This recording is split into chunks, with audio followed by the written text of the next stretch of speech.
السلام علیکم گائز، کیسے ہیں آپ سب؟ امید ہے سب خیریت سے ہوں گے۔ سب سے پہلے تو میں آپ کا شکریہ ادا کرنا چاہتی ہوں کہ آپ لوگوں نے میری ویڈیوز کا لائک کیا اینڈ سبسکرائب کیا۔ اب ہمارا نیا ایپیسوڈ ہے، ایپیسوڈ نمبر 23۔ اس لیے تمہیں راتوں کو نیند نہیں آتی کیونکہ تم روتی رہتی ہو اور صبح یہ کہہ دیتی ہو کہ رات کو سونے میں دقت ہوتی ہے، اس لیے آنکھیں سوجی ہوئی ہیں۔ بس تم آج سے یہاں نہیں سوگی، اٹھو میرے کمرے میں چلو۔ اس نے کچھ برہمنی کے عالم میں اسے کھینچ کر اٹھایا۔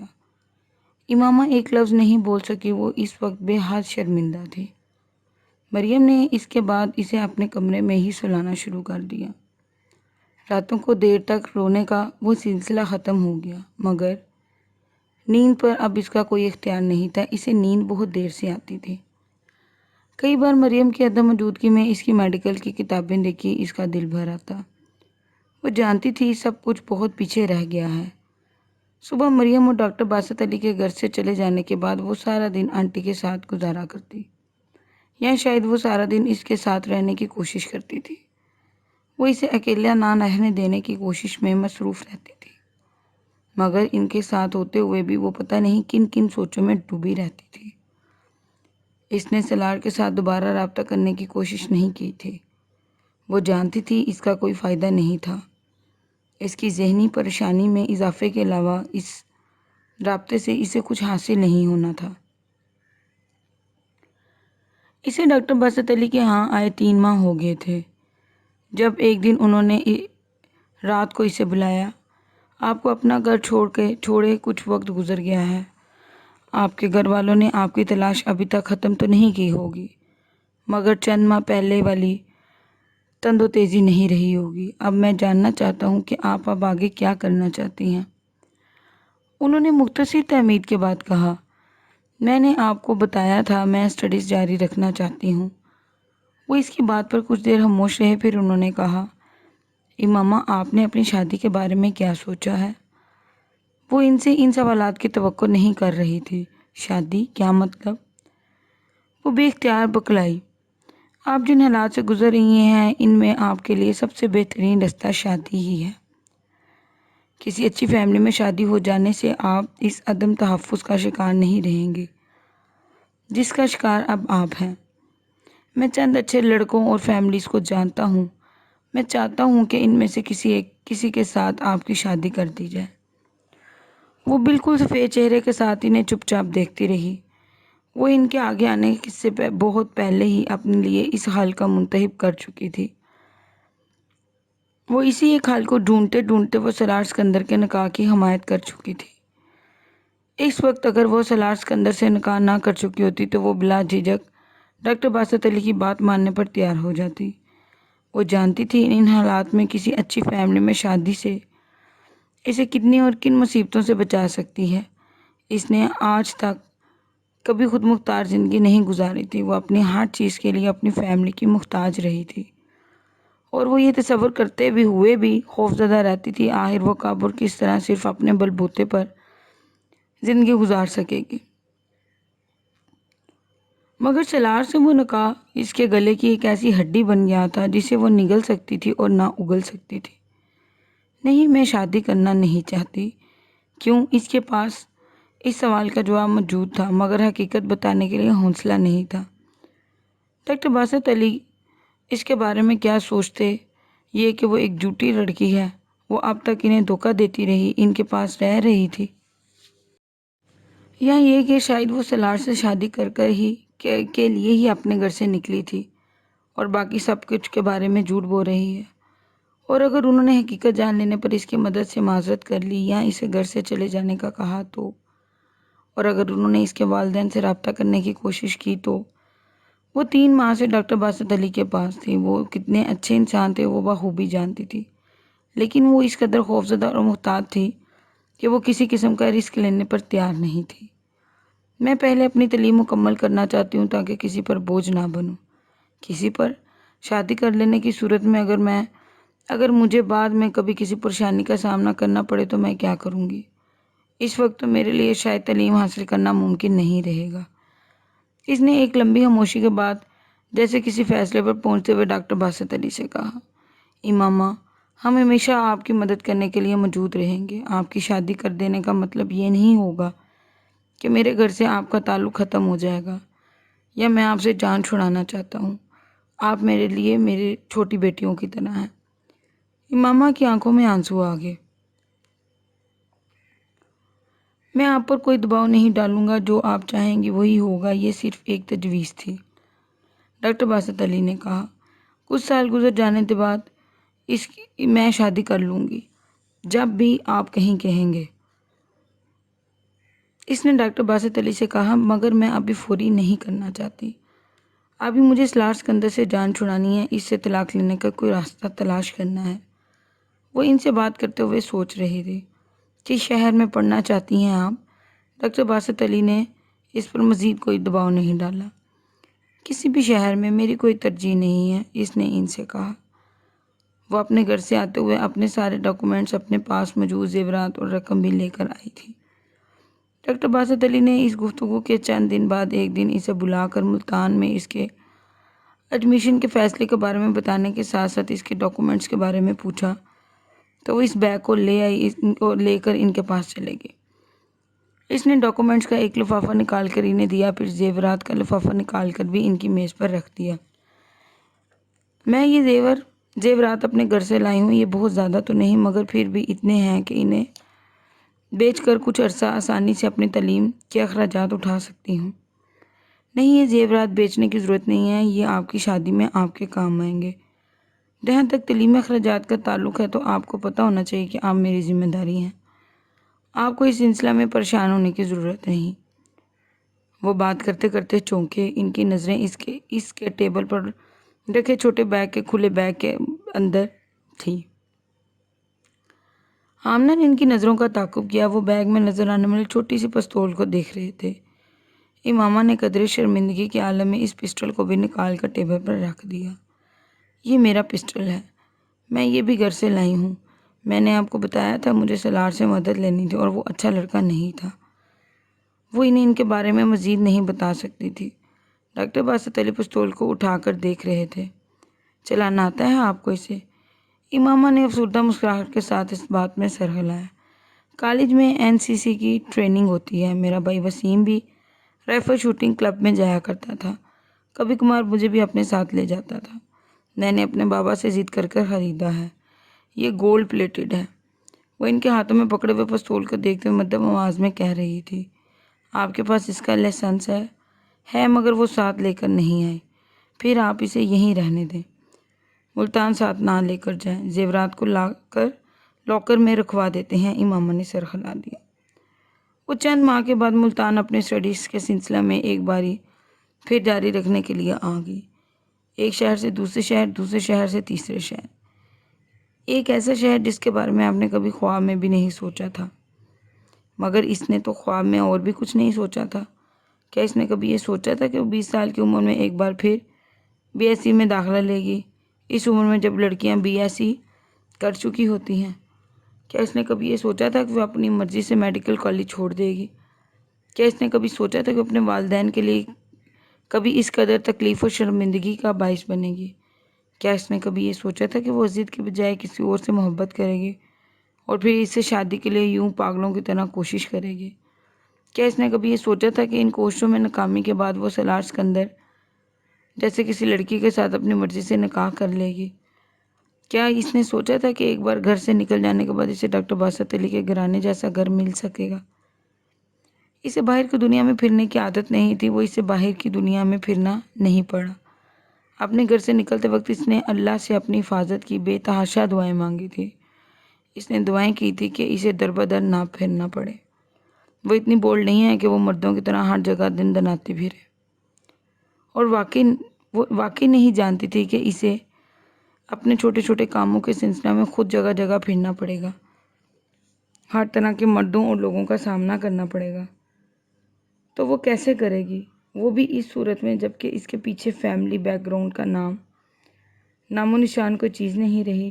اپنی فیملی کے سائے کے نیچے لاہور آ کر میڈیکل کالج میں پڑھنا اور آگے تعلیم حاصل کرنے کے لیے باہر جانے کے خواب دیکھنا اور بات تھی۔ تب اس کے لیے کوئی مالی مسائل نہیں تھے اور ہاشم مبین احمد کے پاس اتنی دولت اور اثر و سراغ تھے کہ ہاشم امین کے نام کا حوالہ کسی بھی شخص کو اس کی بات کرتے ہوئے مرغوب اور محتاط کر دینے کے لیے کافی تھا۔ گھر سے نکلنے کے بعد اسے جس مول کا سامنے کا اندیشہ تھا، اس مول کا سامنا اسے نہیں کرنا پڑا۔ پہلے سالار سکندر اسے باخبریت لاہور چھوڑ گیا، اس کے بعد ڈاکٹر باسط علی تک رسائی، جس کے بعد اسے اپنے چھوٹے بڑے کسی بھی کام کے لیے کسی دقت کا سامنا نہیں کرنا پڑتا تھا۔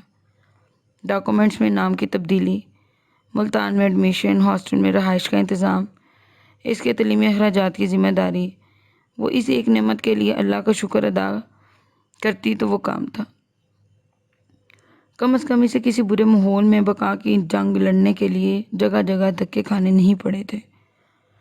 وہ ملتان چلی آئی، یہ اس کے زندگی کے لیے ایک نئے دور کا آغاز تھا، ایک مشکل اور تکلیف دہ دور۔ وہ ہاسٹل میں رہ رہی تھی اور وہ عجیب زندگی تھی۔ بعض دفعہ اسے اسلام آباد میں اپنا گھر اور خاندان کے لوگ اتنی شدت سے یاد آتے تھے کہ اس کا دل چاہتا تھا وہ بھاگ کر ان کے پاس چلی جائے۔ بعض دفعہ وہ بغیر کسی وجہ سے رونے لگتی، بعض دفعہ اس کا دل چاہتا وہ جلال النصر سے رابطہ کرے، اسے وہ بے تحاشا یاد آتا۔ وہ بی ایس سی کر رہی تھی کہ اس کے ساتھ بی ایس سی کرنے والی لڑکیاں وہیں تھیں۔ وہ ایف ایس سی میں میرٹ لسٹ پر نہیں آ سکی تھی اور اب وہ بی ایس سی کرنے کے بعد میڈیکل کالج میں جانے کی خواہشمند تھی۔ میڈیکل کالج ڈاکٹرز، اس کے لیے بہت عرصے تک یہ دونوں الفاظ نشتر بنتے رہے۔ کئی بار وہ اپنے ہاتھ کی لکیروں کو دیکھ کر حیران ہوتی، آخر وہاں کیا تھا جو ہر چیز کو مٹی کی ریت بنا رہا تھا۔ کئی بار اسے جویریہ سے کی جانے والی اپنی باتیں یاد آتی تھی، میں اگر ڈاکٹر نہیں بن سکی تو میں زندہ ہی نہیں رہوں گی، میں مر جاؤں گی۔ وہ حیران ہوتی، وہ مری تو نہیں، اسی طرح زندہ تھی۔ پاکستان کی سب سے مشہور آئی اسپیشلسٹ، سب کچھ ایک خواب ہی رہ گیا۔ وہ ہر چیز کے اتنے پاس تھی اور ہر چیز سے اتنا دور تھی۔ اس کے پاس گھر نہیں تھا، اس کے پاس گھر والے نہیں تھے، اس کے پاس مسجد نہیں تھا، میڈیکل کی تعلیم نہیں تھی، جلال بھی نہیں تھا۔ وہ زندگی ان آسائشوں سے ایک ہی جھٹکے میں محروم ہو گئی تھی جن کی وہ عادی تھی، اور اس کے باوجود وہ زندہ تھی۔ امامہ کو کبھی اندازہ نہیں تھا کہ وہ اس قدر بہادر تھی یا کبھی ہو سکتی تھی، مگر وہ ہو گئی تھی۔ وہ گزرنے کے ساتھ ساتھ اس کی تکلیف میں کمی ہونا شروع ہو گئی، یوں جیسے اسے اب صبر آ رہا تھا۔ اللہ کے بادشاہ زمین پر یہ ڈاکٹر باسط علی تھے، جس کی وجہ سے وہ آہستہ آہستہ سنبھلنے لگی تھی۔ مہینے میں ایک بار وہ ویکنڈ پر ان کے پاس لاہور آتی، وہ وقتاً فوقتاً انہیں ہاسٹل سے فون کرتی، اسے کچھ نہ کچھ بھجواتے رہتے۔ ان کی بیٹیاں اور بیوی بھی اس کا بہت خیال رکھتے تھے۔ وہ ان کے نزدیک ان کے گھر کا ایک فرد بن چکی تھی۔ اگر یہ لوگ نہ ہوتے تو میرا کیا ہوتا، وہ کئی بار سوچتی۔ ملتان میں اپنے قیام کے دوران بھی اس نے سالار سکندر کو کبھی اپنے ذہن سے فراموش نہیں کیا تھا۔ تعلیم کا سلسلہ باقاعدہ طور پر شروع کرنے کے بعد وہ ایک بار اس سے رابطہ کرنا چاہتی تھی۔ اگر وہ پھر اسے طلاق دینے سے انکار کر دے تو اب وہ بالآخر ڈاکٹر باسط علی کو ان تمام معاملے کے بارے میں بتا دینا چاہتی تھی۔ اور سالار سے رابطہ اس نے بی ایس سی کے امتحان سے فارغ ہونے کے بعد لاہور آنے سے پہلے کیا تھا۔ اپنے پاس موجود سالار کے فون کا استعمال وہ بہت پہلے ہی چھوڑ چکی تھی۔ وہ نہیں جانتی تھی کہ 2 سال کے عرصے کے بعد سالار دوبارہ اسی فون نمبر کو استعمال کرنا شروع کر چکا ہے، یا پھر اس نئے نمبر کو استعمال کر رہا ہے جو اس کے اپنے موبائل دے دینے کا بعد تھا۔ ایک پیشو سے اس نے سب سے پہلے اس کا نیا نمبر ڈائل کیا، وہ نمبر کسی کے استعمال میں نہیں تھا۔ پھر اس نے اپنے پاس موجود موبائل کے نمبر کو ڈائل کیا، وہ نمبر بھی کسی کے استعمال میں نہیں تھا۔ اس کا واضح مطلب یہی تھا کہ اب وہ تیسرا نمبر لیے ہوئے تھے اور وہ نمبر اس کے پاس نہیں تھا۔ اس نے بالآخر اس کے گھر کا نمبر ڈائل کیا، کچھ دیر تک بیل ہوتی رہی، پھر فون اٹھا لیا گیا۔ ہیلو، کسی عورت نے فون کی طرف دیکھا تھا، اٹھایا تھا۔ ہیلو، میں سالار سکندر سے بات کرنا چاہتی ہوں، امامہ نے کہا۔ سالار صاحب سے؟ آپ کون بول رہی ہیں؟ امامہ کو اچانک محسوس ہوا جیسے اس عورت کے لہجے میں یکدم تجسس پیدا ہو گیا ہے۔ امامہ کو پتہ نہیں کیوں اس کی آواز شناسی لگی۔ اس سے پہلے کہ وہ کچھ کہتی، اچانک اس عورت نے بڑی پرجوش آواز میں کہا، امامہ بی بی، آپ امامہ بی بی ہیں؟ ایک کرنٹ کھا کر امامہ نے بے اختیار فون بند کر دیا۔ وہ کون تھی جس نے اس سے صرف آواز سے پہچان لیا تھا اتنے سالوں بعد اور اتنی جلدی، وہ بھی سلاٹ سکندر کے گھر پر؟ کچھ دیر اس کے ہاتھ کانپتے رہے۔ وہ پی سی او کے اندر والے کیبن میں تھی اور کچھ دیر ریسیور اسی طرح ہاتھ میں لیے بیٹھی رہی۔ جو بھی ہو مجھے ڈرنے کی ضرورت نہیں، میں اسلام آباد سے اتنی دور ہوں کہ یہاں مجھے تک کوئی بھی پہنچ نہیں سکتا، مجھے خوف زدہ ہونے کی ضرورت نہیں، اس نے سوچا اور پی سی او کے مالک کو ایک بار پھر کال ملانے کے لیے کہا۔ فون کی گھنٹی بجنے پر اس بار فون اٹھا لیا گیا، مگر اس بار بولنے والا مرد تھا۔ وہ سلاٹ سکندر نہیں تھا، یہ آواز سنتے ہی جان گئی تھی۔ میں سلاٹ سکندر سے بات کرنا چاہتی ہوں، آپ امامہ ہاشم ہیں؟ مرد نے کھردی آواز میں کہا۔ اس بار امامہ کو کوئی شوق نہیں لگا۔ جی۔ دوسری طرف خاموشی چھا گئی۔ آپ ان سے میری بات کروا دیں، یہ ممکن نہیں، دوسری طرف سے اس مرد نے کہا۔ کیوں؟ سلار زندہ نہیں ہے کیا؟ بے اختیار امامہ کے حلق سے نکلا۔ وہ مر گیا؟ ہاں۔ کب؟ اس بار مرد خاموش رہا۔ آپ سے آخری بار ان کا رابطہ کب ہوا تھا؟ اس کے سوال کا جواب دینے کے بجائے اس آدمی نے کہا، چند سال پہلے، 2.5 سال پہلے، 1 سال پہلے اس کی ڈیتھ ہوئی۔ امامہ نے کچھ بھی اور سننے سے پہلے فون بند کر دیا۔ کچھ کہنے اور سننے کی ضرورت نہیں تھی، وہ آزاد ہو چکی تھی۔ وہ جانتی تھی کہ ایک انسان کے طور پر اسے اس کی موت پر افسوس ہونا چاہیے، مگر اسے کوئی افسوس نہیں تھا۔ اگر اس نے اس طرح اسے طلاق دینے سے انکار نہ کیا ہوتا تو وہ یقیناً اس کے لیے دکھ محسوس کرتی، مگر اس وقت 2.5 سال کے بعد اسے بے اختیار سکون اور خوشی کا احساس ہو رہا تھا۔ وہ تلوار جو اس کے سر لٹکی ہوئی تھی وہ غائب ہو چکی تھی۔ اسے اب ڈاکٹر باسط علی کو کچھ بھی بتانے کی ضرورت نہیں تھی، وہ صحیح معنوں میں آزاد ہو چکی تھی۔ وہ اس کا وہاں ہاسٹل میں آخری دن تھا اور اس رات اس نے سلاٹ سکندر کے لیے بخشش کے لیے دعا کی تھی۔ وہ اس کی موت کے بعد اس سے معاف کر چکی تھی اور وہ اس کی موت پر بے پناہ خوش تھی۔ اس نے فون پر بات کرنے والی ملازمہ تھی جو سلاٹ کے ساتھ ساتھ اس کے گھر میں بھی کام کیا کرتی تھی، اور اس نے امامہ کی آواز کو فوراً پہچان لیا تھا۔ امامہ کے فون بند کرتے ہی وہ کچھ اضطراب اور جوش و خروش کے عالم میں سکندر عثمان کے پاس پہنچ گئی۔ یہ ایک اتفاق ہی تھا کہ اس دن طبیعت کی خرابی کی وجہ سے وہ گھر پر ہی تھے۔ ابھی کچھ دیر پہلے ایک لڑکی کا فون آیا ہے، وہ سلاٹ صاحب سے بات کرنا چاہتی ہے، تو تم بات کروا دیتی، سکندر عثمان نے قدرے لاپرواہی سے کہا۔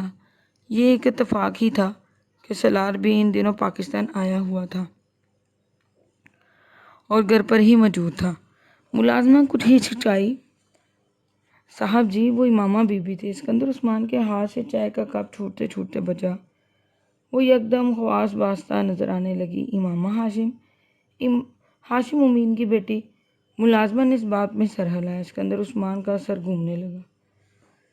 تو کیا سلار ہر ایک کو بیوقوف بنا رہا تھا؟ وہ ابھی تک امامہ کے ساتھ رابطے میں ہے اور وہ جانتا ہے کہ وہ کہاں ہے، تو پھر یقیناً وہ اس سے ملتا بھی رہا ہوگا، انہوں نے بے اختیار سوچا۔ اس نے تمہیں خود اپنا نام بتایا؟ انہوں نے چائے کا کپ ایک طرف رکھتے ہوئے کہا۔ نہیں، میں نے ان کی آواز پہچان لی اور جب میں نے ان کا نام پوچھا تو انہوں نے فون بند کر دیا۔ ملازمہ نے سکندر عثمان کو بتایا، مگر مجھے یقین ہے کہ وہ ان کی ہی آواز تھی۔ مجھے کم از کم اس بارے میں کوئی دھوکہ نہیں ہو سکتا۔ اس سے پہلے کہ سکندر عثمان کچھ کہتے انہوں نے فون کی گھنٹی سنی، مگر اس بار کوئی دھوکہ نہیں ہو سکتا تھا۔ وہ ڈرائنگ روم میں موجود ایکسٹینشن کی طرف بڑھتے ہوئے انہوں نے فون اٹھایا۔ دوسری طرف موجود لڑکی ایک بار پھر سلار سکندر کا پوچھ رہی تھی۔ ان کے استفسار پر اس نے یہ تسلیم کر لیا تھا کہ وہ امامہ ہاشمی تھی۔ وہ نہیں جانتے کیوں، مگر بے اختیار ان کے دل میں آیا کہ وہ اسے سلار کے مرنے کی خبر دے دیں تاکہ وہ دوبارہ کبھی ان کے گھر فون نہ کرے۔ انہوں نے اس سے بات کر یہ اندازہ تو ہو ہی چکا تھا کہ بہت عرصے سے سلار کے ساتھ رابطہ نہیں کر سکی اور ان کے پاس ان کے بیانات کی کوئی صداقت پر رکھنے کا کوئی ذریعہ نہیں تھا۔ وہ دوبارہ رابطہ نہ کرتی تو ان کی جان ان سے ہمیشہ کے لیے چھوٹ سکتی تھی۔ وہ ابھی تک 1 سال کو اپنے ذہن سے نہیں نکال سکی تھی جب امامہ کی گمشدگی کے فوراً بعد سلار پر شبہ ہونے کی وجہ سے ہاشم مبین احمد نے ان کے لیے ہر قسم کی پریشانی کھڑی کر دی تھی۔ بہت سے سرکاری دفاتر جہاں پہلے ان کی فرم کی فائل بہت آسانی سے نکل آتی تھی، مہینوں پھنسی رہی۔ ان کے گھر دھمکی امیز کالز اور خط آتے رہے۔ کئی لوگوں نے بالواسطہ طور پر ان پر دباؤ ڈالا کہ وہ ہاشم مبین کی بیٹی کی واپسی کے لیے ان کی مدد کریں۔ ایک لمبے عرصے تک سالار کی نگرانی کی اور نگرانی کا یہ سلسلہ صرف پاکستان ہی میں نہیں باہر بھی جاری رہا، مگر جب کسی عورت بھی کسی طرح بھی امامہ اس کے رابطے میں سے کوئی ثبوت نہ نکلا تو رفتہ رفتہ تمام سرگرمیاں ختم ہوتی گئی۔ اسکندر عثمان کی بے پناہ کوشش کے باوجود بھی ہاشم مبین کے ساتھ ان کے تعلقات بحال نہیں ہوئے، مگر ان کی طرف سے عدم تحفظ کا اندیشہ ختم ہو گیا اور اب 2.5 سال بعد وہ لڑکی ایک بار پھر سالار سے رابطہ کرنا چاہتی ہے۔ وہ کسی صورت بھی دوبارہ ان حالات کا سامنا کرنے پر تیار نہیں تھے، نہ خود اور نہ ہی سالار کو کرنا دینا چاہتے تھے۔ اگر وہ ہاشم مبین احمد کی ٹکر کے آدمی نہ ہوتے تو اب تک وہ اس کو زیادہ نقصان پہنچا سکتے، جتنا نقصان انہوں نے 1 سال اور خاص طور پر شروع کے چند ماہ میں اٹھایا تھا۔ وہ امامہ کو اس طلاق نامے کی ایک کاپی بھجوانا چاہتے تھے جو سالار کی طرف سے انہوں نے تیار کیا تھا، اور انہیں اس میں کوئی دلچسپی نہیں تھی کہ وہ جائز تھا یا نہیں۔ وہ صرف امامہ کو یقین دلانا چاہتے تھے کہ سالار یا اس کے خاندان کے ساتھ اس کا کوئی تعلق ہونا چاہیے اور نہ ہی ہوگا۔ اگر کچھ تھا بھی تو وہ سالار کی موت اور اس سے پہلے کے تحریر شدہ اس طلاق نامے کے ساتھ ہی ختم ہو چکا گیا۔ مگر یہ ایک اور اتفاق تھا کہ امامہ نے ان کی بات مکمل طور پر سنے بغیر فون بند کر دیا۔ انہوں نے فون کو ٹریس آؤٹ کرنے کی کوشش کی، مگر وہ ملتان کے ایک PCO کا ثابت ہوا۔ سالار 1 ہفتے بعد واپس امریکہ جانے والا تھا۔ انہوں نے اس ہفتے اس مکمل طور پر نگرانی کروائی۔ وہ ملازموں کو ہدایت دے چکے تھے کہ کسی کا بھی فون آئے کسی بھی صورت میں سالار سے بات نہ کروائیں، چاہے فون کسی مرد کا ہو یا عورت کا، جب تک وہ خود یہ جان نہیں لیتے کوئی بھی فون کرنے والا کون ہے۔ ملازمہ کو بھی وہ سختی کے ساتھ منع کر چکے تھے، وہ سالار کو امامہ کی اس کال کے بارے میں نہ بتائے۔ 1 ہفتے بعد جب سالار واپس امریکہ چلا گیا تو انہوں نے سکھ کا سانس لیا۔ سر پر آئی ہوئی آفت ایک بار پھر ٹل گئی۔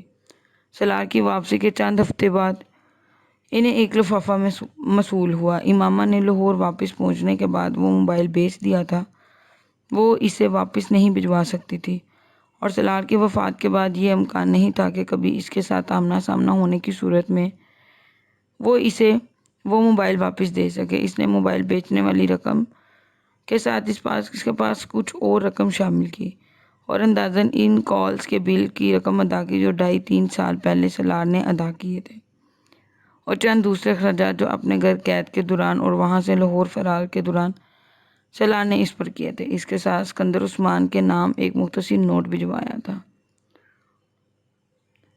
اس کے سر پر موجود اس آدمی کا قرض بھی اتر گیا۔ اس رقم اور اس کے ساتھ ملنے والے نوٹ سے اسکندر عثمان کو تسلی ہو گئی کہ وہ دوبارہ اس سے رابطہ نہیں کرے گی، اور یہ بھی کہ اس نے واقعی اس بات پر یقین کر لیا ہے۔ ملتان سے BSc کرنے کے بعد وہ لاہور چلی آئی۔ اسے گھر چھوڑے 3 سال ہونے والے تھے اور ان کا خیال تھا کہ اب کم از کم اس طرح اسے تلاش نہیں کیا جائے گا جس طرح پہلے کیا جا رہا تھا۔ اگر کیا بھی گیا تو وہ صرف میڈیکل کالج پر نظر رکھی جائے گی، اور یہ اس کا اندازہ صحیح ثابت ہوا۔ اس نے پنجاب یونیورسٹی میں کیمسٹری میں MSc کے ایڈمیشن لیا تھا۔ اتنا عرصہ گزرا جانے کے بعد وہ بے حد محتاط تھی۔ یہ لاہور تھا، یہاں کسی بھی وقت کوئی بھی اسے پہچان سکتا تھا۔ ملتان میں وہ صرف چادر اوڑھ کر کالی جاتی تھی۔ لاہور میں اس نے نقاب لگانا شروع کر دیا تھا۔ لاہور میں دوبارہ واپسی کے بعد ڈاکٹر باسط علی کے ساتھ نہیں رہی تھی، وہ سعیدہ اماں کے پاس رہنے لگی۔ سعیدہ اماں سے اس کی پہلی ملاقات ڈاکٹر باسط علی نے ملتان جانے سے پہلے لاہور میں کروائی تھی۔ سعیدہ اماں کے بہت سے عزیز و اقارب ملتان میں رہتے تھے۔ ڈاکٹر باسط علی امامہ کو ان سے آگاہ کرنا چاہتے تھے تاکہ ملتان میں قیام کے دوران کسی بھی صورت یا ایمرجنسی میں ان سے مدد لے سکے۔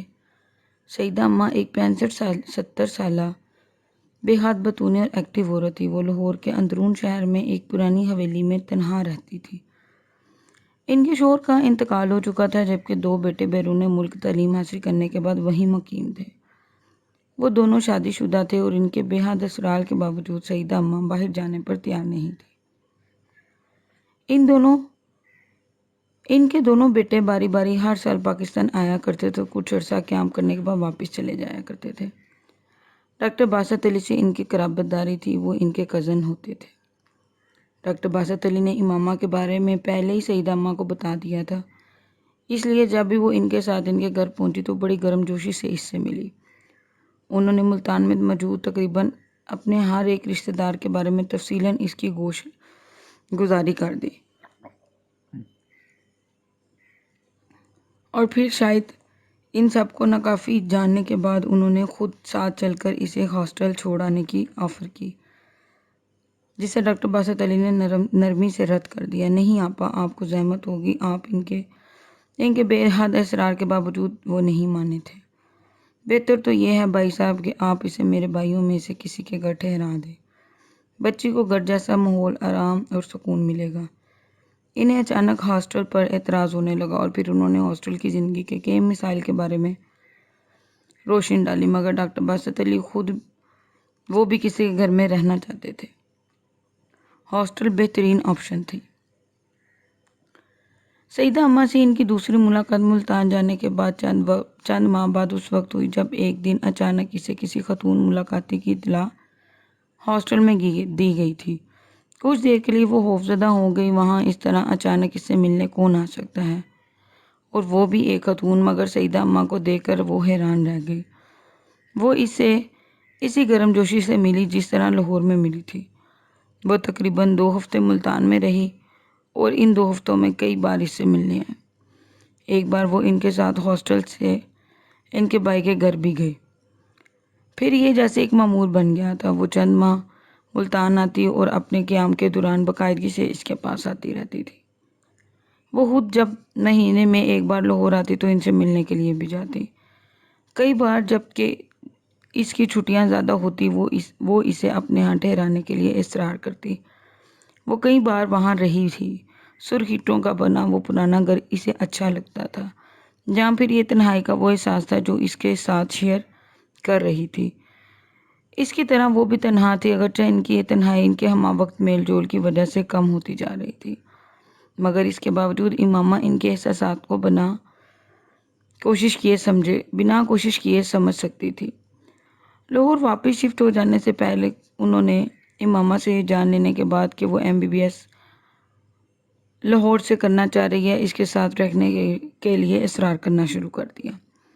اسی عرصے کے دوران ڈاکٹر باسط علی کی سب سے بڑی بیٹی ان کے پاس اپنے بچوں سمیت کچھ عرصہ کے لیے رہنے چلی ہے۔ ان کے شوہر PhD کے لیے بیرونی ملک چلے گئے تھے۔ وہ ڈاکٹر باسط علی کے بھتیجے تھے۔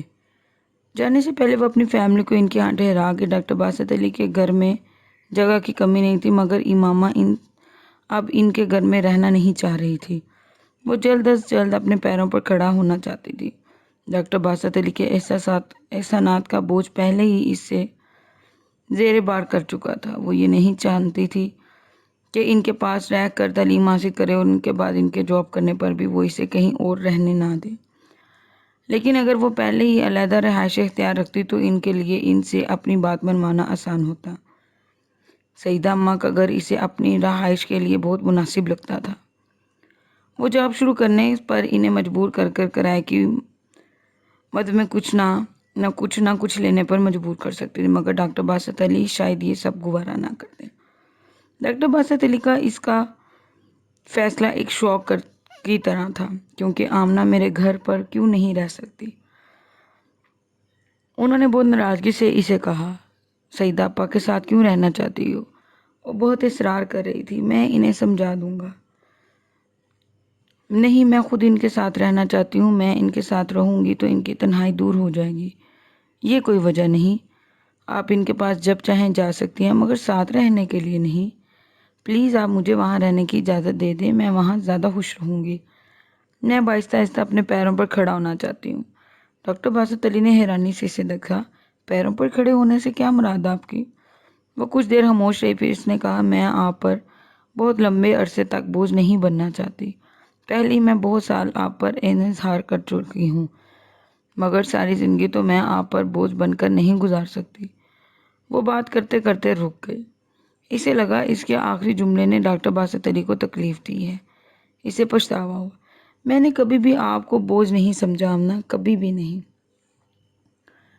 بیٹیاں بوجھ نہیں ہوتی اور میرے لیے آپ ایک بیٹی کی طرح ہیں۔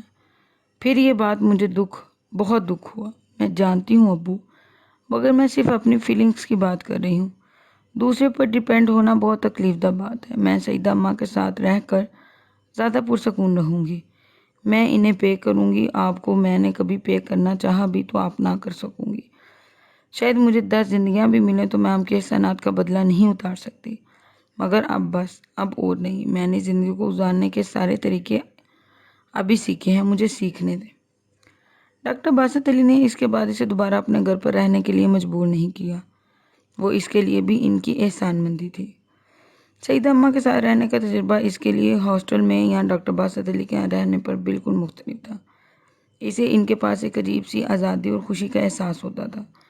وہ بالکل اکیلی رہتی تھی، صرف ایک ملازمہ تھی جو دن کے وقت آ کر کام کر دیا کرتی تھی اور شام کو واپس چلی جایا کرتی تھی۔ وہ بے حد سوشل لائف گزارتی تھی۔ محلے میں ان کا بہت آنا جانا، اور نہ صرف محلے میں بلکہ اپنے رشتہ داروں کے ہاں بھی، ان کے گھر بھی اکثر کوئی نہ کوئی آتا رہتا تھا۔ انہوں نے محلے میں ہر ایک سے امامہ کا تعارف اپنی بانجی کہہ کر کروایا تھا، اور چند سالوں بعد یہ تعارف بانجی سے بیٹی میں تبدیل ہو گیا تھا۔ اگرچہ محلے والے پچھلے تعارف سے واقف تھے، مگر اب کسی نئے ملنے والے سے جب وہ امامہ کو بیٹی کی حیثیت سے متعارف کرواتے تو کسی کو کوئی تجسس نہیں ہوتا تھا۔ لوگ سعیدہ اماں کی عادت سے واقف تھے، وہ کتنا محبت بھرا دل رکھتی تھی۔ ان کے بیٹے بھی امامہ سے واقف تھے، بلکہ وہ باقاعدگی سے فون پر سعیدہ اماں سے بات کرتے ہوئے اس کا حال احوال بھی دریافت کرتے رہتے تھے۔ ان کی بیوی اور بچے بھی اس سے بات چیت کرتے تھے۔ ان کے بیٹے ہر سال پاکستان آیا کرتے تھے، اور ان کے قیام کے دوران بھی امامہ کو کبھی ایسا محسوس نہیں ہوتا تھا جیسے وہ ان کی فیملی کا حصہ نہیں ہے۔ بعض دفعہ اسے یوں ہی لگتا تھا کہ وہ واقعی سعیدہ اماں کی بیٹی اور ان کے بیٹوں کی بہن ہے۔ ان دونوں کے بچے اسے پھپھو کہا کرتے تھے۔ پنجاب یونیورسٹی سے MSc کرنے کے بعد اس نے ڈاکٹر باسط علی کے توسط سے ایک فارماسیوٹیکل میں کمپنی میں جاب کرنا شروع کر دی۔ اس کی جاب بہت اچھی تھی اور پہلی بار اس نے مالی طور پر بھی خود مختاری حاصل کر لی تھی۔ یہ ویسی زندگی نہیں تھی جو وہ اپنے والدین کے گھر گزارا کرتی تھی، اور نہ ہی ویسی تھی جیسی زندگی کے خواب وہ دیکھا کرتی تھی، مگر یہ ویسی بھی نہیں تھی جن خدشات کا وہ گھر سے نکلتے ہوئے شکار تھی۔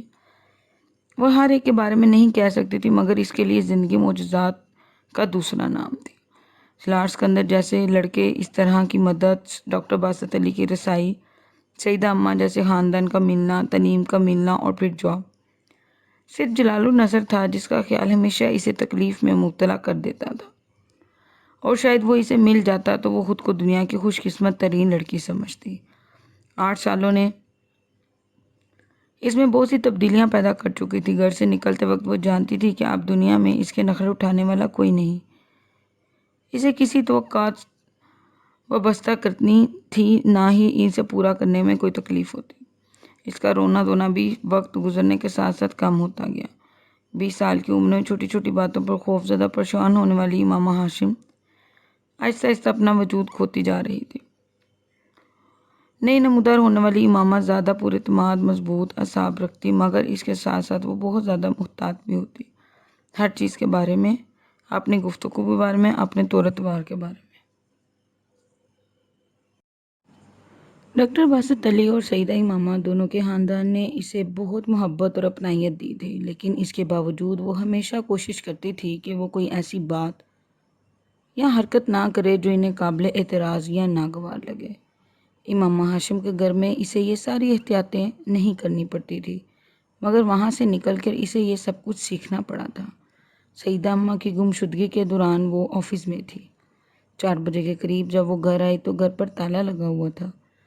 اس کے پاس اس تالے کی دوسری چابی تھی، کیونکہ اس سے پہلے بھی سعیدہ اماں کئی بار ادھر ادھر چلی جایا کرتی تھی، لیکن جب مغرب کی اذان ہونے لگی تو وہ پہلی بار فکر مند ہوئی، کیونکہ وہ شام کو بتائے بغیر کبھی یوں غائب نہیں ہوئی تھی۔ ساتھ والوں کے ہاں پتہ کرنے پر پتہ چلا کہ ان کا بیٹا انہیں بلال کے گھر صبح چھوڑ کر آیا تھا۔ سعیدہ اماں پہلے بھی اکثر وہاں آتی جاتی رہتی تھی، اس لیے امامہ ان لوگوں کو اچھی طرح جانتی تھی۔ اس نے وہاں فون کیا تو اسے پتہ چلا کہ وہ دوپہر کو وہاں سے جا چکی تھی، اور تب پہلی بار اسے صحیح معنوں میں تشویش ہونے لگی۔ اس نے باری باری ہر اس جگہ پتہ کیا جہاں وہ جا سکتی تھی، مگر وہ کہیں بھی نہیں ملی، اور تب اس نے ڈاکٹر باسط علی کو اطلاع دی۔ اس کی حالت اب تک بے حد خراب ہو چکی تھی۔ سعیدہ اماں کا میل جول اپنے محلے تک ہی نہیں تھا۔ وہ اندرون شہر کے علاوہ کسی جگہ کو اچھی طرح نہیں جانتی تھی۔ انہیں کسی دوسری جگہ جانا ہوتا تو ہمسایوں کے کسی لڑکے کے ساتھ جاتی، یا پھر بھی ماما کے ساتھ، اور یہی بات ہی ماما کو تشویش میں مبتلا کر رہی تھی۔ دوسری طرف سالار اندرون شہر کے سوا شہر کے تمام پوش علاقوں سے واقف تھا۔ اگر اسے اندرون شہر کے بارے میں تھوڑی سی معلومات بھی ہوتی، تب بھی وہ سعیدہ اماں کے ادھورے پتے کے باوجود کسی نہ کسی طرح ان کے گھر پہنچ جاتا۔ ڈاکٹر باسط علی نے رات گئے اسے سعیدہ اماں کی خیریت سے اپنے کسی جاننے والے کے پاس ہونے کی اطلاع دی، اور امامہ کی جیسے جان میں جان آئی۔ مزید 1 گھنٹے بعد دروازے کی بیل بجی تھی، اور اس نے تقریباً بھاگتے ہوئے جا کر دروازہ کھولا۔ دروازے کی اوٹ سے اس نے سعیدہ اماں کے پیچھے کھڑے ایک خوش شکل آدمی کو دیکھا، جس نے دروازہ کھلنے پر اسے سلام کیا، اور پھر سعیدہ اماں کو خداحافظ کہتے ہوئے مڑ گیا، اور اس دوسرے درازوں کا شخص کے پیچھے چلنے لگا، جس کی امامہ کی طرف پشت تھی۔ امامہ نے اس پر غور نہیں کیا، وہ تو بے اختیار سعیدہ اماں سے لپٹ گئی تھی۔ سعیدہ اماں اگلے کئی دن ان کے سامنے ان دونوں کا نام لیتی رہی، سلال اور فرقان۔ امامہ کو پھر بھی شبہ نہیں ہوا کہ وہ سالار سکندر بھی ہو سکتا ہے۔ مردہ لوگ زندہ نہیں ہو سکتے، اور اگر اس کی موت کا یقین نہ بھی ہوتا تب بھی سالار سکندر جیسا شخص نہ تو ڈاکٹر باسط علی کا شناسہ ہو سکتا تھا، اور نہ ہی اس میں اس طرح کی اچھائیاں ہو سکتی تھی جن اچھائیوں کا ذکر سعیدہ اماں وقتاً فوقتاً کرتی رہتی تھی۔ اس کے کچھ عرصے بعد اس نے جس شخص کو اس رات سعیدہ اماں کے ساتھ سیڑھیوں پر کھڑے دیکھا تھا، اس شخص سے اس کی پہلی ملاقات تھی۔ فرقان اپنی بیوی کے ساتھ ان کے ہاں آیا تھا۔ اسے وہ اور اس کی بیوی دونوں اچھے لگنے لگے تھے۔ پھر وہ چند ایک بار ان کے گھر آئے تھے۔ ان کے ساتھ ان کی شناسائی میں اضافہ ہو گیا۔ اسے جاب کرتے تب 2 سال ہو چکے تھے۔ کچھ وقت شاید اور اسی طرح گزر جاتا اگر وہ اتفاقاً ایک روز ایک سڑک سے نہ گزرتی جہاں جلال کے بنائے ہوئے ہاسپٹل کے باہر اس کا نام اویزہ تھا۔ جلال النصر کا نام اس کے قدم رکے، مگر کچھ دیر ہاسپٹل کے باہر اس کا نام دیکھتے رہنے کے بعد اس نے طے کیا کہ وہ دوبارہ اس سڑک پر کبھی نہیں آئے گی۔ جلال شادی کر چکا تھا، یہ وہ گھر چھوڑتے وقت ہی سالار سے جان چکی تھی، اور وہ دوبارہ اس کی زندگی میں نہیں آنا چاہتی تھی، مگر اس کا یہ فیصلہ دیر ثابت نہیں ہوا۔ 2 ہفتے کے بعد کمپنی کے آفس میں ہی اس کی ملاقات رابعہ سے ہوئی۔ رابعہ وہاں کسی کام کے لیے آئی تھی۔ چند لمحوں کے لیے وہ اسے اپنے سامنے دیکھ کر اس کو سمجھ ہی نہیں آیا کہ وہ کس طرح کا رد عمل ظاہر کرے۔ یہ مشکل رابعہ نے آسان کر دی، اور اسے بڑی گرم جوشی کے ساتھ ملی تھی۔ تم یکدم کہاں غائب ہو گئی تھی؟ کالج اور ہاسپٹل میں تو ایک لمبا عرصہ طوفان مچا رہا۔ رابعہ نے چھوٹتے ہی اس سے پوچھا۔ امامہ نے مسکرانے کی کوشش کی۔ بس میں گھر سے چلے گئی تھی۔ کیوں گئی تھی تم تو جانتی ہی ہوگی، امامہ نے مختصر کہا۔ ہاں، مجھے کچھ اندازہ تو تھا ہی، مگر میں نے کسی سے ذکر نہیں کیا۔ ویسے ہم لوگوں کی بڑی کم بختی آئی، میری، جویریہ کی، زینب کی، سب کی۔ پولیس تک نے پوچھ گچھ کی ہم سے۔ ہمیں تو کچھ پتہ ہی نہیں تھا تمہارے بارے میں، مگر ہاسٹل اور کالج میں بہت ساری باتیں پھیل گئی تمہارے بارے میں۔ رابعہ اس کے سامنے والی کرسی پر بیٹھی مسلسل بولی جا رہی تھی۔ تم کیلی ہو گئی ہو؟ اس نے بات کرتے کرتے اچانک پوچھا۔ ہاں، امامہ انٹر کام پر چائے کا کہتے ہوئے بولی۔ مگر گئی کہاں تھی؟ کہیں نہیں، یہیں لاہور میں تھی۔ تم بتاؤ، تم کیا کر رہی ہو آج کل؟ اور جویریہ، باقی سب؟ امامہ نے بات بدلتے ہوئے کہا۔ میں پریکٹس کر رہی ہوں لاہور میں۔ جویریہ اسلام آباد میں ہوتی تھی، شادی ہو گئی تھی اس کی ایک ڈاکٹر سے۔ میری بھی فاروق سے ہو گئی، تمہیں تو یاد ہوگا، کلاس فیلو تھا میرا۔ امامہ مسکرائی۔ اور زینب؟ اس کا دل بے اختیار دھڑکا تھا۔ ہاں، زینب آج کل انگلینڈ میں ہوتی ہے، اس کے بھائی کے ہاسپٹل میں ہی فاروق پریکٹس کرتے ہیں۔ امامہ نے بے اختیاری سے دیکھا۔ جلال النصر کے ہاسپٹل میں؟ ہاں، اسی کے ہاسپٹل میں۔ وہ اسپیشلائزیشن کے لیے آیا ہے کچھ عرصہ پہلے، لیکن بیچارے کے ساتھ بڑی ٹریجڈی ہوئی۔ چند ماہ پہلے طلاق ہو گئی۔ حالانکہ اتنا اچھا بندہ ہے، مگر امامہ اس کے چہرے سے نظریں نہیں ہٹا سکی۔ طلاق کیوں؟ پتہ نہیں، فاروق نے پوچھا تھا اس سے۔ کہہ رہا تھا انڈرسٹینڈنگ نہیں ہوئی، بیوی بھی بڑی اچھی تھی اس کی، ڈاکٹر ہے وہ بھی، لیکن پتہ نہیں کیوں طلاق ہو گئی۔ ہم لوگوں کا تو خاصا آنا جانا تھا ان کے گھر، ہمیں کبھی بھی اندازہ ہی نہیں ہوا کہ کوئی ایسا مسئلہ ہو سکتا ہے۔ ایک بیٹا ہے 3 سال کا، وہ جلال کے پاس ہی ہے۔ اس کی بیوی واپس امریکہ چلے گئی ہے۔ رابعہ لاپرواہی سے تمام تفصیلات بتا رہی تھی۔ تم اپنے بارے میں بتاؤ، یہ تو میں جان گئی ہوں کہ تم یہاں جاب کر رہی ہو، مگر اسٹڈیز تو تم نے مکمل نہیں کی۔ ایم ایس سی کیا ہے کیمسٹری میں، اور شادی وغیرہ وہ ابھی نہیں۔ پیرنٹس کے ساتھ تمہارا جھگڑا ختم ہوا کہ نہیں؟ امامہ نے حیرت سے اسے دیکھا۔ نہیں، پھر اس نے مدھم آواز میں کہا۔ وہ کچھ دیر ان کے پاس بیٹھی رہی، پھر چلے گئی۔ امامہ باقی کا سارا وقت آفس میں ڈسٹرب رہی۔ اس نے جلال النصر کو کبھی بلایا نہیں تھا اور اسے بلا بھی نہیں سکتی تھی۔ اس نے صرف اپنی زندگی سے اس کو الگ کر دیا تھا، مگر وہاں بیٹھے ہوئے اس دن اسے احساس ہوا کہ یہ بھی ایک خوشگمانی یا خود فریبی کے سوا کچھ نہیں تھا۔ وہ جلال النصر کو اپنی زندگی سے الگ بھی نہیں کر سکتی تھی، مگر وہ صرف ان کی زندگی میں داخل ہو کر اسے کسی پریشانی سے دوچار کرنا چاہتی نہیں تھی، اور نہ اس کی ازواجی زندگی کو خراب کرنا چاہتی تھی۔ لیکن اب یہ جاننے کے بعد کہ اس کی ازواجی زندگی پہلے ہی ناکام ہو چکی ہے اور وہ اس بار اکیلا تھا، اسے یاد آیا 8 سال پہلے وہ کس طرح اس شخص کے اصول کے لیے بچوں کی طرح مچلتی تھی۔ وہ اسے حاصل نہیں کر سکی تھی۔ تب بہت سی دیواریں، بہت سی رکاوٹیں تھیں جنہیں وہ پار نہیں کر سکتی تھی، نہ جلال النصر ہٹا سکتا تھا۔ مگر اب بہت وقت گزر چکا ہے، ان رکاوٹوں میں سے اسے کچھ بھی ان دونوں کے درمیان نہیں تھا۔ اسے اس بات کی کوئی پرواہ نہیں تھی کہ وہ ایک شادی کر چکا ہے اور اس کا ایک بیٹا بھی تھا۔ مجھے اس کے پاس ایک بار پھر جانا چاہیے، شاید اب بھی میرے بارے میں سوچتا ہو، اسے شاید اب اپنی غلطی کا احساس ہو، امامہ نے سوچا۔ اس نے آخری بار فون پر بات کرتے ہوئے اس سے جو کچھ کہا تھا، امامہ اس کے لیے اس کو معاف کر چکی تھی۔ جلال کی جگہ جو بھی کوئی ہوتا وہ یہی کہتا۔ صرف ایک لڑکی کے لیے کوئی بھی اتنے رسک نہیں لیتا، اور پھر اس کا کیریئر تھا جسے وہ بنانا چاہتا تھا۔ اس کے پیرنٹس کی اس سے کچھ امیدیں تھیں جنہیں وہ ختم نہیں کر سکتا تھا۔ میری طرح وہ بھی مجبور تھا۔ بہت سال پہلے کہے گئے ان کے جملوں کی باز گشت نے بھی اسے دل برداشتہ یا اپنے فیصلوں پر دوبارہ غور کرنے پر مجبور نہیں کیا تھا۔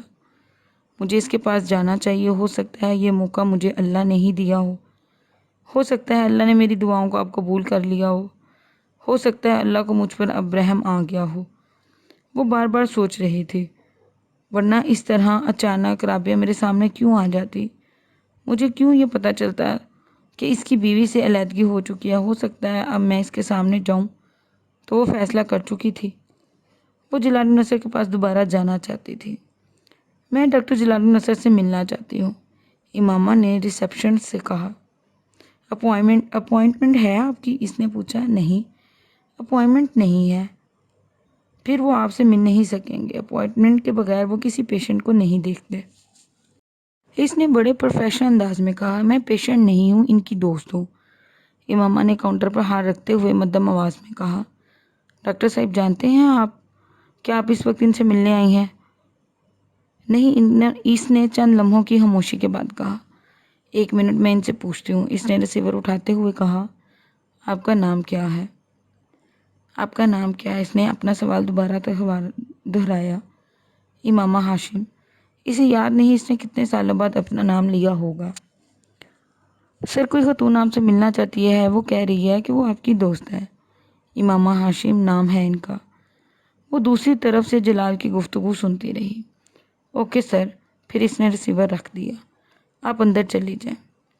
وہ سر ہلاتے ہوئے دروازہ کھول کر اندر چلی گئی۔ جلال النصر کا ایک مریض باہر نکل رہا تھا۔ وہ خود اپنی میز کے پیچھے کھڑا تھا۔ امامہ نے اس کے چہرے پر حیرت دیکھی تھی۔ وہ اپنے دھڑکتے دل کی آواز باہر تک سن رہی تھی۔ اس نے جلال النصر کو 8 سال بعد اور کتنے ماہ بعد دیکھا تھا؟ امامہ یاد کرنے کی کوشش کر رہی تھی۔ اسے یاد نہیں تھا۔ واٹ اے پلیزنٹ سرپرائز امامہ، جلال نے آگے بڑھ کر اس کی طرف آتے ہوئے کہا۔ مجھے یقین نہیں آ رہا، تم کیسی ہو؟ میں ٹھیک ہوں، آپ کیسے ہیں؟ وہ اس کے چہرے سے نظریں ہٹائے بغیر بولی، پچھلے 8 سال سے یہ چہرہ ہر وقت اس کے ساتھ رہا، اور یہ آواز بھی۔ میں بالکل ٹھیک ہوں، آؤ بیٹھو، اس نے اپنے ٹیبل کے سامنے پڑی ہوئی کرسی کی طرف اشارہ کرتے ہوئے کہا۔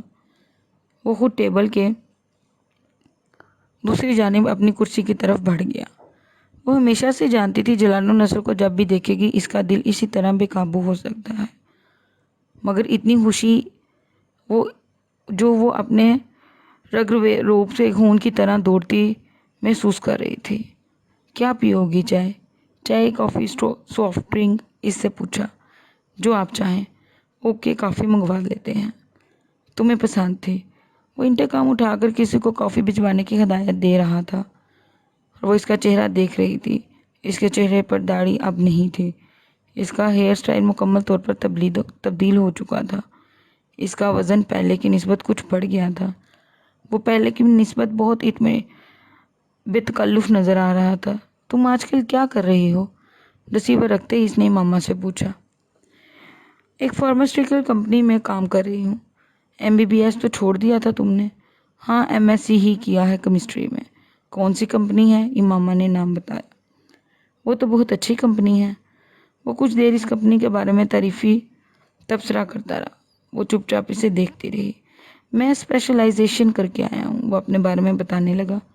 وہ پلکیں چپکائے بغیر کسی معمول کی طرح اسے دیکھتی رہی۔ بعض لوگوں کو صرف دیکھنا ہی کتنا کافی ہوتا ہے، اس نے اسے بات کرتے دیکھ کر سوچا۔ 1 سال ہوا ہے اس ہاسپٹل کو شروع کیے، اور بہت اچھی پریکٹس چل رہی ہے میری۔ وہ بولتا رہا۔ کافی آ چکی تھی۔ تمہیں میرا پتہ کیسے چلا؟ وہ کافی کا کپ اٹھاتے ہوئے بولا۔ میں نے آپ کے ہاسپٹل کے بورڈ پر آپ کا نام پڑھا تھا، پھر رابعہ سے ملاقات ہوئی تھی۔ آپ جانتے ہوں گے، زینب بھی واقف تھی اس سے۔ رابعہ فاروق کی بات کر رہی ہو؟ بہت اچھی طرح جانتا ہوں، اس کا شوہر ڈاکٹر فاروق میرے ساتھ کام کرتا ہے، اس نے کافی پیتے ہوئے کہا۔ ہاں وہی، پھر میں یہاں آ گئی۔ امامہ نے ابھی کافی نہیں پی تھی، کافی بہت گرم تھی اور بہت چیزیں گرم نہیں پیتی۔ اس نے کسی زمانے میں میز کے دوران دوسری جانب بیٹھے ہوئے شخص کو آئیڈیلائز کیا تھا۔ اس کا خیال تھا کہ اس میں ہر خوبی تھی، ہر وہ خوبی جو ایک مکمل مرد میں ہونی چاہیے، ہر وہ خوبی جو اپنے شوہر میں دیکھنا چاہتی تھی۔ 8.5 سال گزر گئے اور امامہ کا یقین تھا کہ اب بھی ویسا ہی ہے۔ چہرے سے داڑھی کے ہٹ جانے کا مطلب یہ نہیں ہو سکتا کہ اس کو اب حضرت محمد صلی اللہ علیہ وسلم سے محبت نہ رہی ہوگی۔ اپنے ہاسپٹل کی کامیابی کے قصیدے اس کے سامنے پڑے ہوئے بھی امامہ اس کی آواز کو اپنے کانوں میں گونجتا محسوس کر رہی تھی، جس آواز نے ایک بار اس کی زندگی کا سب سے مشکل فیصلہ آسان کر دیا تھا۔ وہ اس کے منہ سے کامیاب پریکٹس اور شہرت کا سن کر مسرور تھی۔ جلال نے زندگی میں ان کامیابیوں کو سمیٹنے کے لیے 8.5 سال پہلے اسے چھوڑ دیا تھا، مگر وہ خوش تھی۔ آج بہت کچھ جلال النصر کی مٹھی میں تھا، کم از کم آج فیصلہ کرنے میں اسے کسی دشواری کا سامنا کرنا نہیں پڑے گا۔ تم نے شادی کر لی؟ بات کرتے کرتے اس نے اچانک پوچھا۔ نہیں، امامہ نے مندم آواز میں جواب دیا۔ تو پھر تم کہاں رہتی ہو؟ کہ اپنے پیرنٹس کے پاس؟ جلال اس بار کچھ سنجیدہ تھا۔ نہیں، پھر اکیلی رہتی ہو؟ پیرنٹس کے پاس کیسے جا سکتی تھی؟ اس نے مدھم آواز میں کہا۔ آپ نے شادی کر لی؟ جلال نے کافی کا ایک گھونٹ لیا۔ ہاں، شادی کر لی اور علیحدگی بھی ہو گئی۔ 3 سال کا ایک بیٹا ہے میرا، میرے پاس ہی ہوتا ہے، جلال نے بے تاثر لہجے میں کہا۔ آئی ایم سوری، امامہ نے اظہار افسوس کیا۔ نہیں، ایسی کوئی بات نہیں ہے، اچھا ہوا یہ شادی ختم ہو گئی۔ It was not a marriage, it was a mess. Jalal نے کافی کا کپ ٹیبل پر رکھتے ہوئے کہا۔ کچھ دیر کمرے میں خاموشی رہی، پھر اس خاموشی کو امامہ نے توڑا۔ بہت سال پہلے ایک بار میں نے آپ کو پرپوز کیا تھا جلال۔ جلال اسے دیکھنے لگا۔ پھر میں نے آپ سے شادی کے لیے ریکویسٹ کی تھی، آپ اس وقت مجھ سے شادی کر سکیں؟ کیا میں یہ ریکویسٹ آپ سے دوبارہ کر سکتی ہوں؟ اس نے جلال النصر کے چہرے کا رنگ بدلتے دیکھا۔ اب تو حالات بدل چکے ہیں، آپ کسی پر ڈیپینڈ نہیں ہیں، نہ ہی میرے پیرنٹس کا کسی رد عمل کا آپ کو اندیشہ ہوگا، اور نہ ہی آپ کے پیرنٹس اعتراض کریں گے۔ اب تو آپ مجھ سے شادی کر سکتے ہیں۔ وہ جلال کا جواب سننے کے لیے رکی، بالکل خاموشی تھا۔ اس کی خاموشی نے امامہ کے اعصاب کو مزمل کر دیا۔ شاید اس لیے خاموش ہے کیونکہ اسے اپنی پہلی شادی یا بیٹے کا خیال ہوگا۔ امامہ نے سوچا، مجھے اسے بتانا چاہیے کہ مجھے اس کی پہلی شادی کی کوئی پرواہ نہیں ہے اور نہ ہی اس بات پر اعتراض ہے کہ اس کا ایک بیٹا بھی ہے۔ جلال، مجھے آپ کی شادی پر کوئی اعتراض نہیں ہے۔ جلال نے اس کی بات کاٹ دی۔ امامہ، یہ ممکن نہیں۔ کیوں ممکن نہیں؟ کیا آپ مجھ سے محبت نہیں کریں؟ محبت کی بات نہیں ہے امامہ، اب بہت وقت گزر چکا ہے۔ ویسے بھی ایک شادی کا ناکام ہو جانے کے بعد فوری طور پر دوسری شادی کرنا نہیں چاہتا، اپنے کیریئر پر دھیان دینا چاہتا ہوں۔ جلال، آپ کو مجھ سے کوئی اندیشہ نہیں ہونا چاہیے، میرے ساتھ تو آپ کی شادی کا ناکام نہیں ہو سکتی، پھر بھی میں کوئی رسک نہیں لینا چاہتا۔ جلال نے اس کی بات کاٹ دی۔ میں انتظار کر سکتی ہوں۔ جلال نے گہرا سانس لیا۔ اس کا کوئی فائدہ نہیں ماما، میں اس پوزیشن پہ نہیں ہوں کہ میں تم سے شادی کر سکوں۔ وہ دن سادے اسے دیکھتی رہی۔ یہ شادی میں نے اپنی مرضی سے کی تھی، دوبارہ میں اپنی مرضی نہیں کر سکتا۔ دوسری شادی میں اپنے پیرنٹس کی مرضی سے کرنا چاہتا ہوں۔ آپ اپنے پیرنٹس کو میرے بارے میں بتائیں، شاید وہ آپ کو اجازت دے دیں۔ اس نے ڈوبتے ہوئے دل سے کہا۔ نہیں بتا سکتا۔ دیکھو امامہ، کچھ حقائق ہیں جن کا سامنا مجھے اور تمہیں بہت حقیقت پسندی سے کرنا ہوگا۔ میں اپنے لیے تمہارے جذبات کی قدر کرتا ہوں اور اس کا کوئی شبہ نہیں کسی زمانے میں تمہارے ساتھ انوالو تھا، یا یہ کہہ سکتے ہو محبت کرتا تھا۔ میں آج بھی تمہارے لیے دل میں بہت خاص جذبات رکھتا ہوں اور ہمیشہ رکھوں گا، مگر زندگی جذبات کے سہارے نہیں گزاری جا سکتی۔ وہ رکا۔ امامہ کافی کے کپ کو اٹھتے دھوئیں کے پار اس کا چہرہ دیکھ رہی تھی۔ تم جب 7-8 سال پہلے اپنے گھر چھوڑ کر گئی تھی تو میں نے تمہیں سمجھایا تھا کہ اس طرح نہ کرو، لیکن تم نے اس معاملے کو اپنی مرضی کے مطابق ہینڈل کیا۔ اپنے پیرنٹس کو مجھ سے شادی کے لیے کنونس کرنے کی بجائے تم مجھے مجبور کرتی رہی کہ میں تم سے چھپ کر شادی کر لوں۔ میں ایسا نہیں کر سکا اور نہ ہی یہ مناسب تھا۔ مذہب کی بات اپنی جگہ، مگر مذہب کے ساتھ معاشرہ بھی تو کوئی چیز ہوتی ہے جس میں ہم رہتے ہیں اور کی ہمیں پرواہ کرنی چاہیے۔ امامہ کو یقین نہیں آیا کہ وہ یہ سب اس شخص کے منہ سے سن رہی ہے جو تم تو چلے گئی، مگر تمہارے جانے کے بعد تمہارا اس طرح غائب ہو جانا کتنا بڑا اسکینڈل ثابت ہوا، اس کا تمہیں اندازہ نہیں۔ تمہارے پیرنٹس نے پریس میں یہ خبر آنے نہیں دی، مگر پورے میڈیکل کالج کو تمہارے اس طرح چلے جانے کا پتہ تھا۔ پولیس نے تمہاری بہت ساری فرینڈز اور کلاس فیلو سے تمہارے بارے میں انویسٹیگیشن کی۔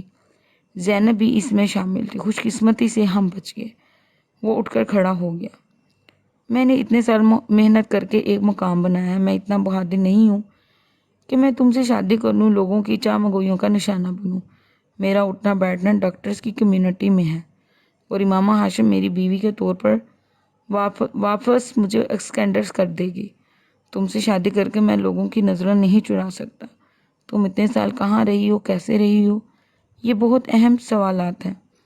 میرے پیرنٹس کو تمہاری کسی بات پر یقین نہیں آئے گا اور مجھے لوگوں کی نظروں میں اپنا یہ مقام برقرار رکھنا ہے۔ تم بہت اچھی ہو، مگر لوگ سمجھتے ہیں کہ تم اچھی لڑکی نہیں ہو اور میں کسی اسکینڈلائز لڑکی سے شادی نہیں کر سکتا۔ میں برداشت نہیں کر سکتا کوئی یہ کہے کہ میری بیوی کا کردار اچھا نہیں تھا۔ آئی ہوپ تم میری پوزیشن کو سمجھ سکتی ہو۔ کافی کے کپ سے اٹھتا دھواں ختم ہو چکا، مگر جلال النصر کا چہرہ ابھی بھی کسی دھوئیں کے پیچھے چھپا نظر آ رہا تھا۔ پھر یہ اس کی آنکھوں میں اترنے والی دھند تھی جس نے جلال النصر کو غائب کر دیا۔ کرسی کے دونوں ہتھوں کا سہارا لیتے ہوئے وہ اٹھ کر کھڑی ہو گئی۔ ہاں میں سمجھ سکتی ہوں، اس نے اپنے آپ کو کہتے سنا۔ خدا حافظ۔ آئی ایم سوری ماما، جلال معذرت کر رہا تھا۔ امامہ نے اسے نہیں دیکھا۔ وہ جیسے نیند کی حالت میں چلتے ہوئے کمرے سے باہر آ گئی۔ شام کے 7 بج چکے تھے، اندھیرا چھا چکا تھا۔ سڑکوں پر اسٹریٹ لائٹس اور نیو سائنس بورڈ روشن تھے۔ سڑک پر بہت زیادہ ٹریفک تھی۔ اس پورے روڈ پر دونوں طرف ڈاکٹرز کے کلینک تھے۔ اسے یاد تھا کسی زمانے میں اس کی بھی خواہش تھی کہ اس کا بھی ایک ایسا ہی کلینک ہوتا۔ اسے یہ بھی یاد تھا کہ وہ اپنے نام کے آگے اس طرح کا کوالیفیکیشنز کی ایک لمبی لسٹ دیکھنا چاہتی تھی، بالکل ویسے جس طرح جلال النصر کے نام کے ساتھ تھی، بالکل ویسے جس طرح اس روڈ پر لگے بہت سارے ڈاکٹرز کے ناموں کے ساتھ تھی۔ یہ سب ہو سکتا تھا، ممکن تھا، اس کے ہاتھ کی مٹھی میں تھا، مگر وہ بہت سال پہلے اپنے گھر سے نہ نکلتی ہوتی تو وہ بہت دیر تک جلال کے ہاسپٹل کے باہر سڑک پر کھڑی خالی زن کی کیفیت میں سڑک پر دوڑتی ٹریفک کو دیکھتی رہی۔ اس کی سمجھ میں نہیں آ رہا تھا کہ وہ یہاں سے کہاں جائے۔ اس نے ایک بار پھر مڑ کر ہاسپٹل کے ماتھے پر جگمگاتے الیکٹرک بورڈ پر ڈاکٹر جلال النصر کا نام دیکھا۔ تم اچھی لڑکی ہو مگر لوگ تمہیں اچھا نہیں سمجھتے۔ اسے چند منٹ پہلے کہے گئے ہوئے اس کے الفاظ یاد آئے۔ وہاں کھڑا ہے۔ اسے پہلی بار پتہ چلا کہ اس نے اپنی پوری زندگی ایک طرفہ محبت میں گزاری تھی۔ جلال النصر کو اس سے کبھی محبت تھی ہی نہیں، نہ 8.5 سال پہلے اور نہ ہی اب۔ اس کو صرف امامہ کی ضرورت نہیں تھی، اس کے ساتھ منسلک باقی چیزوں کی بھی ضرورت تھی۔ اس کا لمبا چوڑا فیملی بیک گراؤنڈ، سوسائٹی اور اس کے خاندان کا نام، اس کے خاندان کا کانٹیکٹس، اس کے خاندان کی دولت جس کے ساتھ نت ہو کر وہ چپ لگا کر راتوں رات اپر کلاس میں آ جاتا۔ اس کا خیال تھا کہ وہ ایک بار بھی اس کے کردار کے حوالے سے کوئی بات نہیں کرے گا۔ وہ کم از کم یہ یقین ضرور رکھے گا کہ وہ غلط راستے پر نہیں چل سکتی، مگر وہ پھر بھی غلط۔ اس کے نزدیک وہ ایک اسکینڈلائز لڑکی تھی جس کی دفاع میں اپنی فیملی یا دوسرے لوگوں سے کچھ کہنے کے لیے اس کے پاس کچھ نہیں تھا۔ 8.5 سال پہلے گھر چھوڑتے ہوئے وہ جانتی تھی کہ لوگ اس کے بارے میں بہت کچھ کہیں گے۔ وہ اپنے لیے کانٹوں بھرا راستہ، زہر اگلتی زبانیں، طنز کرتی نظریں چن رہی تھی۔ وہ زندگی میں کم از کم جلال النصر کو اپنے کردار کے اچھا ہونے کے بارے میں کوئی صفائی یا وضاحت نہیں دینا چاہتی تھی۔ وہ اس کو کوئی صفائی دے ہی نہیں سکتی تھی۔ اس کے لفظوں نے 8.5 سال بعد پہلی بار اسے صحیح معنوں میں حقیقت کے تپتے ہوئے صحرا میں پھینک دیا۔ امام ہاشم، یہ ہے تمہاری اوقات، ایک اسکینڈلائز لڑکی، اور تم اپنے آپ کو کیا سمجھتے ہو؟ وہ فٹ پاتھ پر چلنے لگی، ہر بورڈ، ہر نیوز سائن کو پڑھتے ہوئے۔ وہاں لگے ہوئے بہت سے ڈاکٹروں کے نام سے واقف تھی۔ ان میں سے کچھ ان کے کلاس فیلو تھے، کچھ اس کے جونیئر، کچھ اس کے سینئر، اور وہ خود کہاں کھڑی تھی؟ کہیں بھی نہیں۔ تم دیکھنا امامہ، تم کس طرح ذل و خوار ہوگی۔ تمہیں کچھ بھی نہیں ملے گا، کچھ بھی نہیں۔ اس کے کانوں میں ہاشم مبین کی آواز گونجنے لگی۔ اس نے اپنے کانوں پر سیاہ مادے کو بیٹھتے محسوس کیا۔ آس پاس موجود روشنیاں اب اس کی آنکھوں کو اور چندھیانے لگی۔ جلال النصر برا آدمی نہیں تھا، بس وہ نہیں تھا جو سمجھ کر اس کی طرف گئی تھی۔ کیسا دھوکہ تھا جو اس نے کھایا تھا۔ جان بوجھ کر کھلی آنکھوں کے ساتھ وہ بھی ایک مادہ پرست تھا، مگر مادہ پرست۔ صرف اس کا یہ روپ اس نے پہلی بار دیکھا، اور اس کے لیے یہ سب ناقابل یقین تھا۔ وہ برا آدمی نہیں تھا، اس کی اپنی اخلاقیات تھی، وہ ان کے ساتھ جی رہا تھا۔ امامہ ہاشم کو آج اس نے وہ اخلاقیات بتا دی تھی۔ اس نے اس تصدیق اور تحریر 8 سالوں میں پہلی بار دیکھی تھی، اور وہ بھی اس شخص کے ہاتھوں جسے وہ خوبیوں کا مجموعہ سمجھتی رہی تھی۔ اور خوبیوں کے اس مجموعے کی نظروں میں وہ کیا تھی؟ گھر سے بھاگی ہوئی ایک اسکینڈلائز لڑکی۔ آنسوؤں کا ایک سیلاب تھا جو اس کی آنکھوں سے امڑ رہا تھا، اور اس میں سب کچھ بہہ رہا تھا، سب کچھ۔ اس نے بے رحمی کے ساتھ آنکھوں کو رگڑا، اپنی چادر کے ساتھ گیلے چہرے کو خشک کرتے ہوئے ایک رکشے کو روک کر اس میں بیٹھ گئی۔ دور دراز دروازہ سعیدہ اماں نے کھولا۔ وہ سر جھکائے اس طرح اندر داخل ہوئی کہ اس کے چہرے پر ان کی نظر نہ پڑی۔ کہاں تھی تم امامہ؟ رات ہو گئی، میرا تو دل گھبرا رہا تھا۔ ساتھ والوں کے گھر جانے ہی والی تھی کہ تمہارے آفس جا کر پتہ کریں۔ سعیدہ اماں دروازہ بند کر کر تشویش کی عالم میں اس کے پیچھے آئی۔ کہیں نہیں اماں، بس آفس میں کچھ کام تھا، اس لیے دیر ہو گئی۔ اس نے اس سے چند قدم آگے چلتے ہوئے پیچھے مڑے بغیر ان سے کہا، پہلے تو کبھی تم آفس میں دیر نہیں ہوئی، پھر آج کیا ہوا کہ رات ہو گئی؟ آخر آج کیوں اتنی دیر سے آئی ہو تم؟ سعیدہ اماں کو اب بھی تسلی نہیں ہو رہی تھی اس کے بارے میں۔ میں کہہ رہی ہوں آئندہ دیر نہیں ہوگی، وہ اسی طرح اپنے کمرے کی طرف جاتے ہوئے بولی۔ کھانا گرم کر دوں یا تھوڑی دیر بعد کھاؤ گی؟ انہوں نے اس کے پیچھے آتے ہوئے پوچھا۔ نہیں، میں کھانا نہیں کھاؤں گی، میرے سر میں درد ہو رہا ہے، میں کچھ دیر کے لیے سونا چاہتی ہوں، اس نے اپنے کمرے میں داخل ہوتے ہوئے کہا۔ درد کیوں ہو رہا ہے؟ کوئی دوائی دے دوں یا چائے بنا دوں؟ سعیدہ اماں کو اور تشویش لاحق ہوئی۔ اماں پلیز مجھے سونے دیں، مجھے کسی چیز کی ضرورت نہیں، اگر ہوئی تو میں آپ سے کہہ دوں گی۔ اس کے سر میں واقعی درد ہو رہا تھا۔ سعیدہ اماں کو شاید اندازہ ہو گیا تھا کہ ان کی تشویش اس وقت اسے بے آرام کر رہی ہے۔ ٹھیک ہے، تم سو جاؤ، وہ جانے کے لیے پڑتی۔